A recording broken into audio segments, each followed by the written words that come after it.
नमस्कार मंडळी, नवीन एका इंटरेस्टिंग व्हिडिओमध्ये सर्वांचं मनापासून स्वागत आहे. मित्रांनो, महाराष्ट्रातील दिव्यांग बांधवांसाठी ही व्हिडिओ अतिशय महत्त्वाची आहे. मित्रांनो, तुम्हाला सर्वांना ठाऊक आहे की राज्य सरकारच्या माध्यमातून दिव्यांग पेन्शन योजनेचे वाटप होत असताना अनेक लाभार्थ्यांना दिव्यांग पेन्शन योजनेचे पैसे आलेले नाहीत. राज्य सरकार असेल, प्रशासन असेल, यांच्या माध्यमातून शासन निर्णयाद्वारे जेवढी रक्कम हवी होती तेवढी रक्कम या ठिकाणी मंजूर करण्यात आलेली आहे आणि तेवढ्या रकमेचं वितरण सुद्धा करण्यात आलं आहे. परंतु मित्रांनो, लाभार्थ्यांच्या खात्यामध्ये मात्र पैसे आलेले नाहीत. मी तुम्हाला स्क्रीनवरती एक चार्ट दाखवतोय किंवा एक इमेज दाखवतोय. ही जी इमेज आहे, ही इमेज राज्य सरकारच्या माध्यमातून दिव्यांग पेन्शन योजनेसाठी जेवढा निधी लागत होता तेवढा निधी या ठिकाणी मंजूर करून वितरित सुद्धा करण्यात आलाय.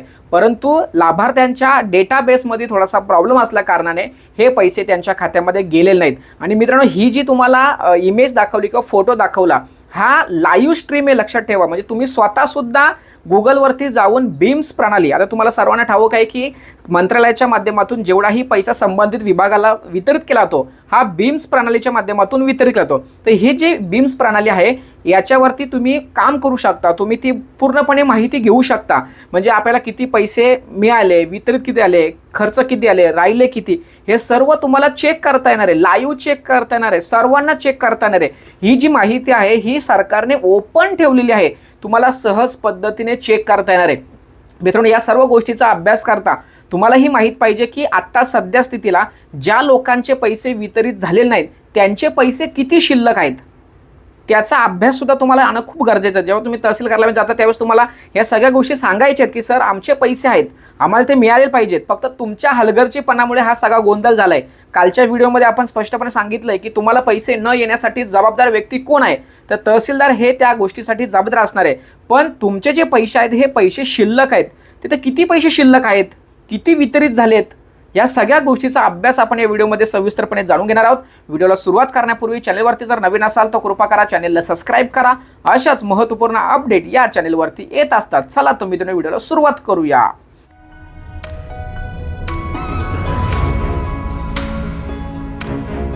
तर मित्रांनो, तुम्हाला स्क्रीनवरती जो चार्ट दाखवला होता तो चार्टनुसार या ठिकाणी दिव्यांग पेन्शन योजनेविषयी माहिती पाहतोय.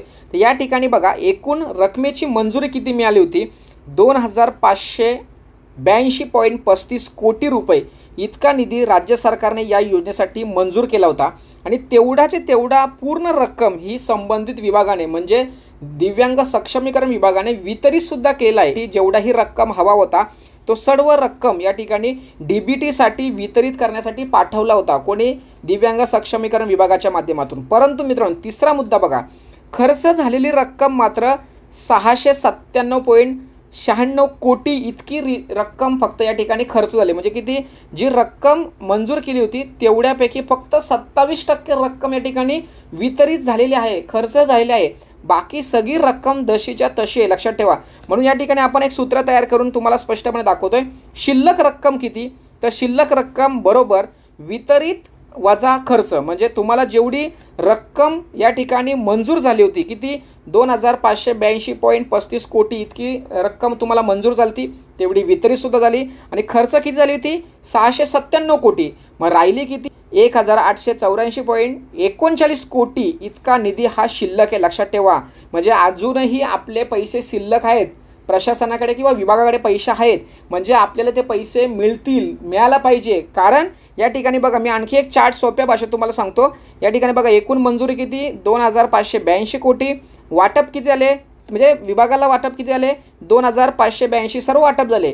पण वाटप होत असताना खर्च किती आला, म्हणजे प्रत्यक्ष लाभार्थ्याच्या खात्यामध्ये किती आले, तर 698 कोटी रुपये. फक्त 27% फक्त रक्कम ही या ठिकाणी खर्च झालेली आहे. आणि राहिलेले पैसे किती, 1,884 कोटी इतका निधी हा या ठिकाणी शिल्लक आहे. त्यामुळे आपल्याला हे पैसे मिळालेच पाहिजे.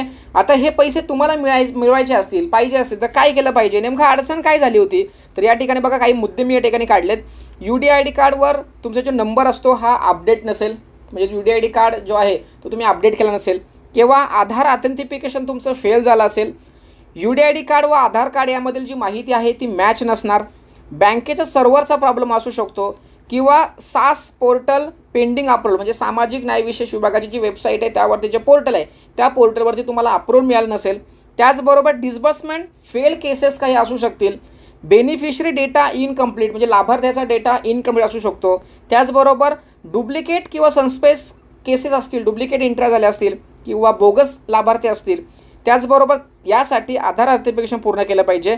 तुमचं जे बँक अकाउंट हे NPCIला मॅपिंग असलं पाहिजे, ते तपासलं गेलं पाहिजे आणि फेल्ड रिपोर्ट जो आहे हा फेल्ड रिपोर्ट तुमचा काढला पाहिजे. आणि या ठिकाणी डेस्क 2 अप्रूव्हल घेणं गरजेचं आहे. डेस्क 2 अप्रूव्हल म्हणजे काय, तर तुमचं जे कलेक्टर साहेब आहेत, जिल्हाधिकारी कार्यालय, इथून तुम्हाला डेस्क 2चं अप्रूव्हल घेणं गरजेचं आहे. अशा अनेक अडचणीच्या कारणामुळे हे पैसे तुम्हाला थांबलेले आहेत.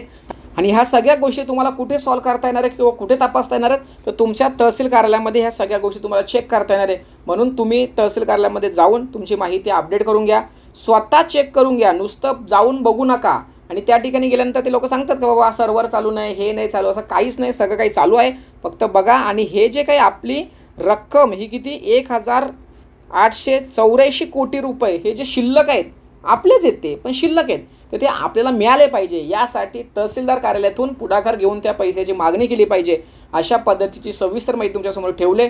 सदर व्हिडिओ सर्वांना शेअर करा. भेटूया पुढील व्हिडिओसह. तोपर्यंत धन्यवाद. जय हिंद, जय महाराष्ट्र.